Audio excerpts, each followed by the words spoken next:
Un mari se moque toujours de sa femme et la traite de cochon parce qu'elle est une gourmande. Le karma lui donne une leçon lorsqu'il rentre un jour du travail et la trouve évanouie sur le sol. Jenny n'avait jamais été le type de femme ayant une silhouette en sablier, mais les choses étaient très différentes lorsqu'elle s'est mariée à Tim, il y a 1 an. Elle était belle, magnifique, et la plus belle femme du monde à l'époque. Cependant, les choses ont commencé à changer 1 an plus tard. Jenny ressemblait à une patate et est devenue une cible de moquerie de Tim. Tu finiras par exploser un jour si tu continues à manger comme ça, Jen, lui a dit Tim. Regarde-toi. Un jour, on ne tiendra plus sur notre lit. C'était le même Tim qui emmenait Jenny à des rendez-vous coûteux et qui lui achetait les plats les plus chers. Un couple qui mange ensemble reste ensemble, déclarait-il à l'époque, et elle rougissait. Je t'aime, Tim, disait-elle. Peu de temps après, Tim a changé. Maintenant, il détestait que Jenny soit grosse et mange trop. Les rendez-vous galants ont cessé, et Tim a commencé à réduire les courses mensuelles. On ne veut définitivement plus de chips dans cette maison. Tu dois faire plus d'exercice, Jenny. Je ne me moque pas de ta taille. Tout ce que je veux, c'est que tu sois en bonne santé. Maintenant que tu as pris quelques kilos, on ne mangera plus aussi souvent au restaurant. Je cherche un abonnement à une salle de sport pour couple. C'est mieux si tu me rejoins à la salle de sport.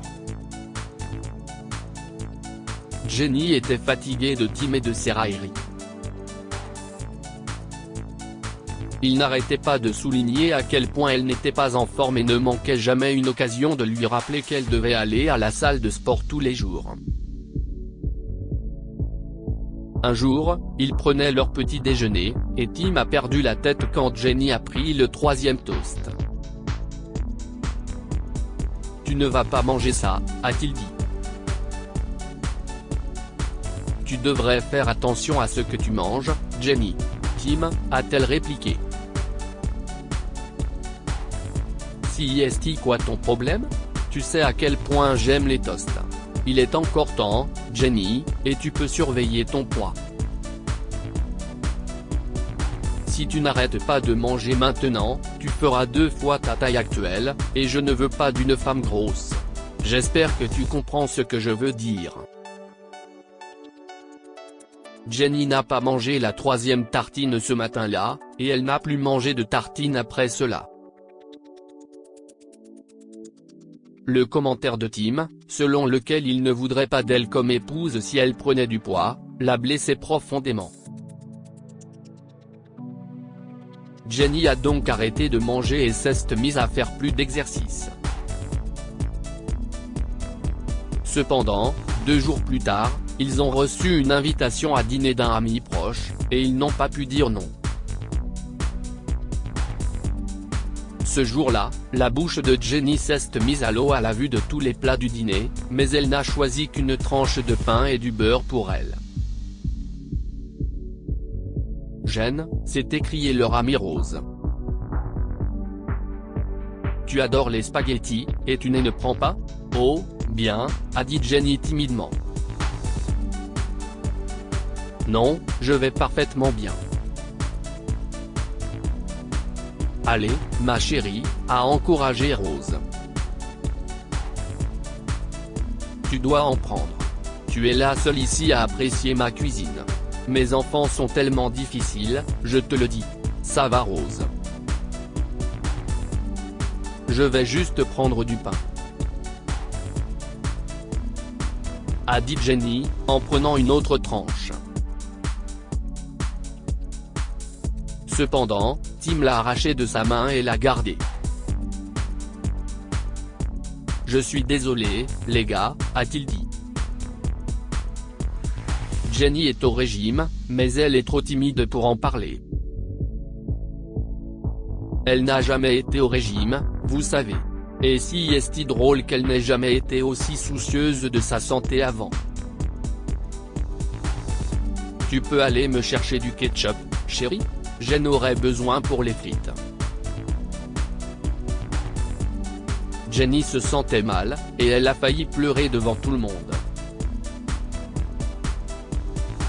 Elle est donc partie dans la cuisine pour aller chercher le ketchup, mais Tim n'a pas encore fini. Il l'a envoyé à la cuisine plusieurs fois, parfois pour du sel, parfois pour une cuillère supplémentaire, et pendant qu'elle était partie, il a mangé patiemment. Vous savez, l'activité physique l'aidera à perdre de la graisse plus rapidement, a-t-il dit à Rose et à son mari. Je pense que je vais aussi l'envoyer faire des randonnées. Tout ce qui peut l'aider à perdre du poids. Cette nuit-là, après que Tim et Jenny sont rentrés chez eux, ils ont eu une énorme dispute. Jenny était en colère parce que Tim s'était moqué d'elle devant tout le monde, et Tim ne semblait pas s'en soucier. Alors, que veux-tu que je fasse d'autre, Jenny? Que je te nourrisse davantage. Tu sais quoi? A-t-il dit. Manger comme un cochon te rend grosse. Je n'aurais pas à te rappeler à quel point tu es grosse si tu contrôles ta satanée bouche. Tu allais ruiner ton régime en mangeant un autre morceau de pain grillé beurré. Je fais des efforts, Tim, a crié Jenny. Ce n'est pas comme si je voulais continuer à manger. Rose m'a gracieusement offert des nouilles, mais j'ai refusé et je me suis senti mal. Tu devrais t'apitoyer sur toi-même, Jenny, a dit Tim. Occupe-toi de perdre du poids. Tous ces kilos en trop ne te serviront à rien. Je vais à la salle de sport tous les jours. Je surveille mon alimentation. Que veux-tu de plus de moi? Tu sais quoi, Tim? Je vais te le prouver. Sois juste patient et regarde. Jenny est alors devenue obsédée par le fait de perdre du poids. Elle s'est promis de montrer à Tim qu'elle faisait vraiment des efforts.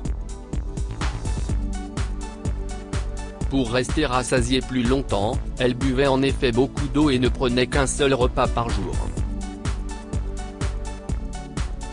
Elle a même regardé des tutoriels en ligne sur la façon de perdre du poids rapidement et a essayé tout ce que les gens lui ont suggéré. Un soir, Tim est rentré tôt du travail et voulait parler à Jenny d'un camp de trekking, il l'a donc appelée. « Jenny. Je suis à la maison », a-t-il dit, mais il n'y a pas de réponse. Jenny. Pourrais-tu être plus rapide? Je suis épuisé d'avoir travaillé toute la journée. Comme Jenny ne répondait toujours pas, Tim est entré en trombe dans la chambre, pour la trouver inconsciente sur le sol. Que s'est-il passé, Jenny? Bon sang. Tim a composé immédiatement le 911 avant de courir à la cuisine chercher de l'eau, qu'il a aspergée sur son visage, mais elle ne s'est pas levée. Jenny a finalement été emmenée d'urgence à l'hôpital, et lorsque les médecins ont rencontré Tim, ils n'avaient pas de bonnes nouvelles à lui annoncer. Il s'est avéré que Jenny était enceinte et sur le point de faire une fausse couche. Les médecins ont déclaré que certains tests étaient encore nécessaires, mais qu'elle était hors de danger.